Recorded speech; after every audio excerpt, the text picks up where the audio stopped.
Hey, how you doing, boys? Midnight Assassin here, back at it again with the T.flight controller for War Thunder. So today, guys, this is gonna be the final review. Here are my rudder pedals, by the way. Yeah, I'm just gonna do this final review. So this is the flight with the Russian IL-42 Stormovik, and this aircraft was built in 1942. This particular model right here. The first model was built in 1941, and they nicknamed this aircraft the Flying Tank. Reasons why is because its guns are like tanks, like a tank's guns. The armor is like a tank. The glass is, I believe, 58 or 38 millimeter bulletproof glass. This is just a beautiful airplane. I like it a lot. This aircraft is covered in German colors. I believe it was probably captured by the German forces. That's why I have one. So today I'm going to show you guys how I fly in this airplane. It's going to reset itself though because I shot the guns. And there it goes. So yeah, just a quick review on the aircraft itself. I'm going to go into cockpit view. And how I do that, I'm going to press triangle on here. So now we're in the cockpit view. And it's actually quite nice in here. So right now we're just sitting on the ground. So I'm going to give you guys an overview of the panels and all of the nods and everything, just like the speedometers and all. So there's my yoke. I'm turning it in a back and forth forward motion by doing this. And I've hooked this up to here. So here I have my rudder pedals, and I will show you guys that on there if I can zoom in enough.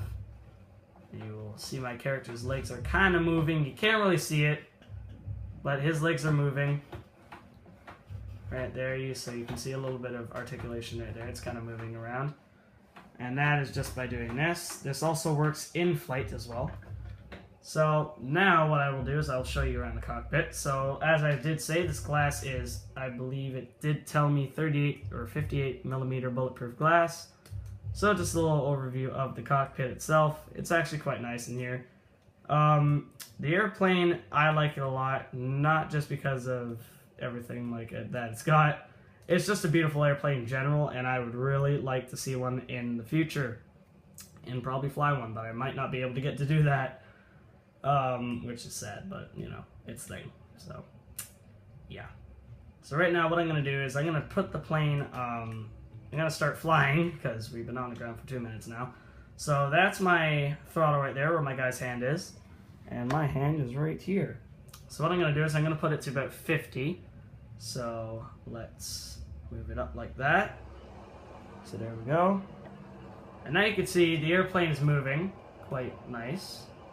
Nice and slowly down the runway though. It's only at about 50%. We're going 4 miles per hour, which is not that fast. Oh, we're kind of skidding off the runway there a bit. So I'll reposition my plane. Okay, so now let's go out of cockpit view. Hold on, just let me rate my plane here. We're moving around a lot. It's a very moving plane. It likes to turn a lot. Alright, so now we're back in third person. And we're moving. Alright, so I'm going to go back in the cockpit mode, but before I do that, I'm going to show you guys how the rudders work. So there, I'm moving my feet like this, and that is making that rear wing back there turn. This is quite cool. And then how I move my ailerons, those are small little flaps on the wings right there. Those are moving as well. Alright, let's get this sucker in the air, because I bet you right now you guys are bored of sitting on the ground for too long. So let's get this plane in the air. Let's move it up.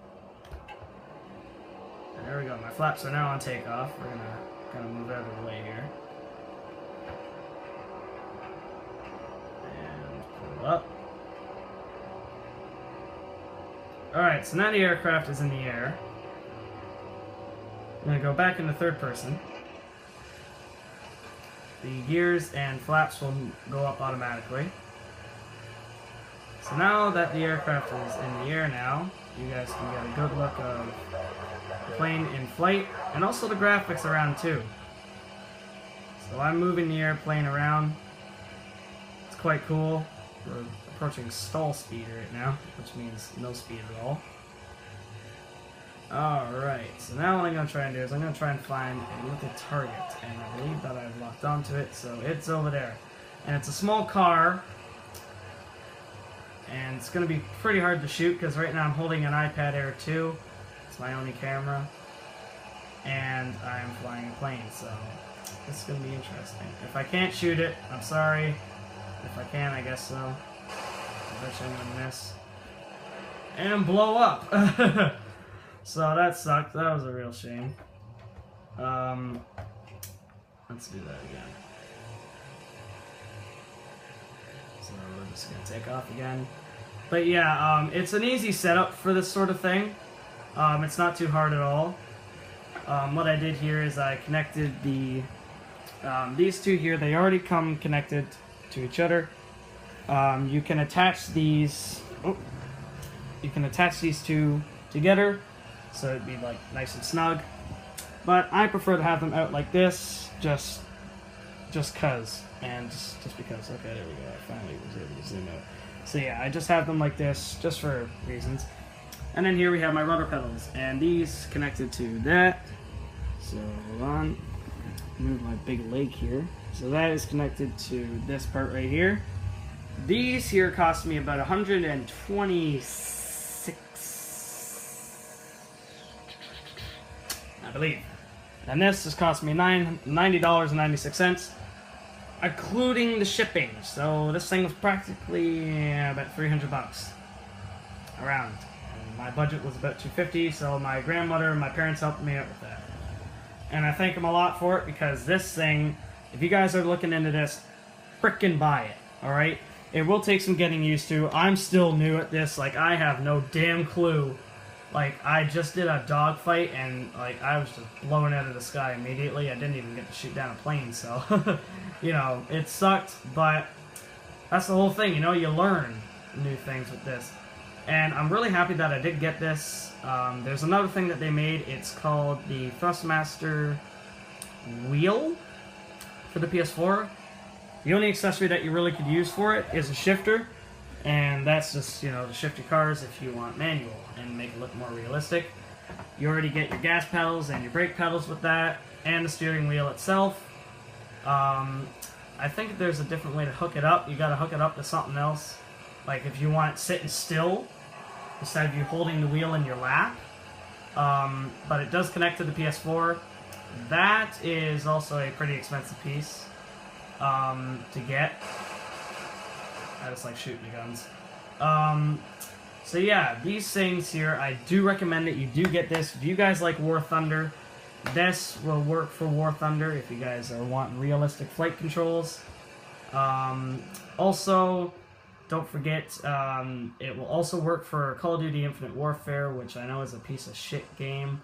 I've played it, and it was waste. There was just no sense of playing it. It was crap, okay? It was just absolute bullshit. It was a shit game, so, you know, screw it. Fuck it. I'm not playing it anymore. It was just terrible. I don't even know why I downloaded it in the first place. It's a good thing that I got the demo for it, because I'm so happy I did not pay for the full version, because the thing is just a piece of crap when I played it, so. Waste. So I will now end the video here. If you guys did enjoy the previous one and this one, please make sure to leave a like, hit the subscribe button. If you guys want me to do some more reviews, possibly on these suckers, I will do that gladly for you guys.